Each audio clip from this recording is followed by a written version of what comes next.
చిన్ననాటి చందమామ కథలకు స్వాగతం. ఈనాటి కథ శీర్షిక ఆంజనేయ స్వామివారు. అనగనగా ఒక ఊరు. ఆ ఊళ్ళో ఒక తలారి ఉండేవాడు. ఎలాగైనా డబ్బు సంపాదిద్దామని కోరిక పుట్టింది వాడికి. ఆలోచించి చివరికో ఎత్తు వేశాడు.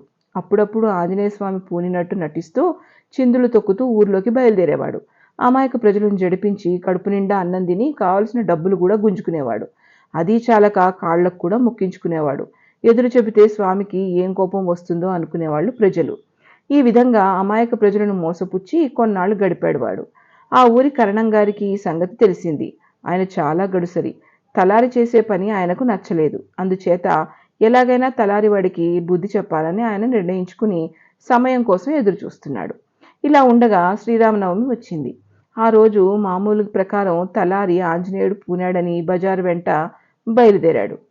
తీరా కరణంగారి ఇంటి దగ్గరికి వచ్చేసరికి కరణంగారు కూడా జుట్టు విరబోసుకుని పంగనామాలు పెట్టుకుని శంఖం ఒక చేత చక్రం ఒక చేత పట్టుకుని తలారి ఎదురుగా నిలబడి, ఒరే ఆంజనేయ, నన్నే ఎరగబట్రా?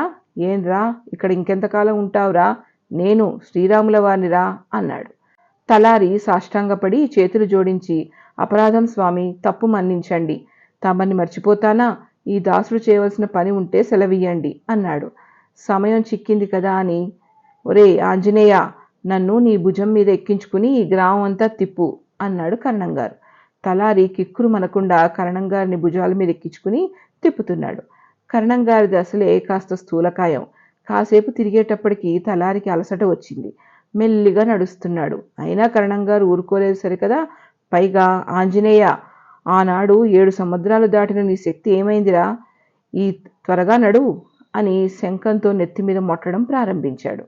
తలారికి ముచ్చెమటలు పోశాయి. చచ్చాను బాబో అంటూ కరణంగారిని కిందకు దింపి కాళ్ళు పట్టుకున్నాడు. ఏమిరా ఆంజనేయ, దింపేశావేం అన్నాడు కరణంగారు కోపంగా. ఆంజనేయుడు లేదు, అద్దాన్నం లేదు బాబు, బుద్ధి వచ్చింది. ఇలాంటి తెలివి తక్కువ పనులు ఇంకెప్పుడూ చెయ్యను. కాస్తే కాయండి, కోస్తే కోయండి, మీదే భారం అన్నాడు తలారి. నీకు ఆంజనేయుడు పూనకపోతే నాకు శ్రీరాముడు పూనలేదు. ఇంక మీదనైనా బుద్ధి తెచ్చుకుని బ్రతుకు అని 4 చివాట్లు పెట్టి తలారిని ఇంటికి పంపేశాడు కరణంగారు. చూశారా కరణంగారి యుక్తి? ఒక్క దెబ్బకు తలారికి బుద్ధి చెప్పాడు. ఇంతటితో కథ కంచికి, మనం ఇంటికి.